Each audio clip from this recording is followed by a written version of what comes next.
చిన్న చిన్న వాళ్ళ గురించి చెప్పట్లేదు.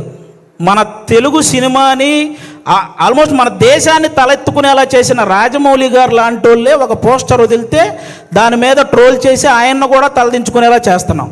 అరే, ఒక అనుకున్న ఈవెంట్లో అనుకున్న టైం ప్రకారం ఒక గ్లిమ్స్ ప్లే అవ్వలేదని ఎమోషనల్ అయ్యాడు. అంటే ఆయనకు ఆ సినిమా పట్ల ఉన్న హార్డ్ వర్క్ గురించి, ఆయనకు ఆ సినిమా పట్ల ఉన్న డెడికేషన్ గురించి మనం హ్యాట్స్ ఆఫ్ చెప్పాల్సింది పోయి అందులో కూడా ఏవో కారణాలు వెతుక్కొని ఎలాగోలాగ ట్రోల్ చేయాలి. అక్కడ తప్పు జరగలేదు అసలు. ఆయన బేసిక్గా నాకు రామాయణం మహాభారతం అంటే చాలా ఇష్టం అని చెప్పిన వ్యక్తి. అలాంటి వ్యక్తి ఎవరైనా రాముడి గురించి నాకు తీసే అవకాశం వచ్చిందని చెప్పిన వ్యక్తి. ఆయన ఆ రోజు హనుమంతుడి మీద అలిగాడే కానీ అవమానించలేదు. ఇది ఒక్కటి అందరూ గుర్తుపెట్టుకోవాలని నేను మనస్ఫూర్తిగా కోరుకుంటాను.